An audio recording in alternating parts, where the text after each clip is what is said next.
you could pick the grade, the subject area. What are some things, like, I don't want to reduce it to a checklist, but just for the sake of our listeners, what are some things that you will see in a classroom that promotes lessons that love our kids? Like, when you go into a classroom, what do you hope to see? Mm-hmm. Um,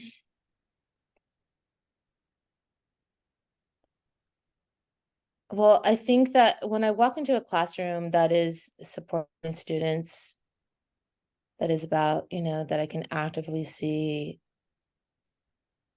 that there's love happening.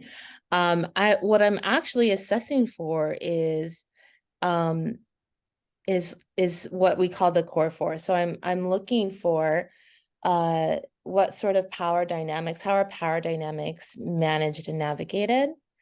So power dynamics between students, between teacher student, power dynamics between I'm going to say lineages, because lineages is also a core four, but how are people being responsive to the structures that are in place? So there's a structure in place where we often give attention to, the little white boy in the classroom that's cheeky and fun.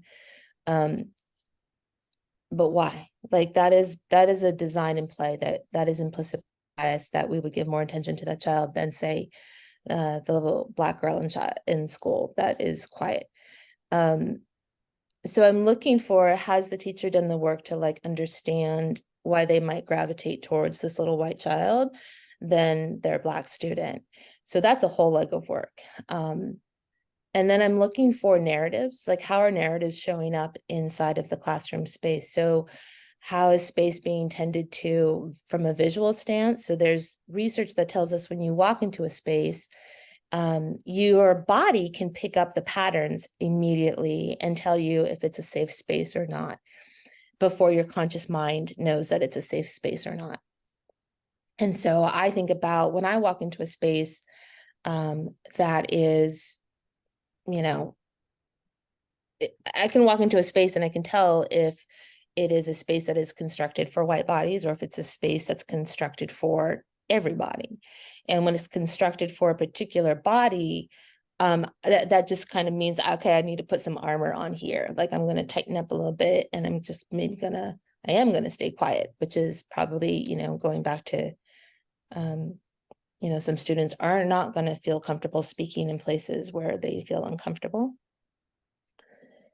So I'm looking for how are narratives honored and a part of a full enmeshment of the study that's happening in the class. And then I'm looking for lineages. How are students' lineages present in space? So not just the flags that represent them, but a full immersion of how are they held as whole people in the space. It can be a lot trickier at first to understand how lineages show up in a classroom, but I'm even thinking about like the placement of your classroom books, right? Like what books are visual upon walking in? Mm. Is it all of the Disney books, or I want to ban Disney books from my classroom? But or is it, is it some really beautiful works of art by a Middle Eastern author? Or, it's like, how are you positioning things in the class that also tells a story of how you're respecting and holding the students in your classroom? And not only the students in your classroom, because sometimes those are pretty, they can pretty mono, what's the word? Homogeneous. Mm-hmm. So you also have to respect that there are just thousands, millions, there are millions of people on this planet, and we want to Right. be responding to not only who's represented in your classroom, but who are they going to be, in song and dance with outside of the classroom, outside of the school world. Because we are a diverse place. And then, okay, so then the last thing I want to say is embodiment. So I'm looking for, how is space constructed for students to learn in a full and embodied way? Meaning, is there space for students to access materials?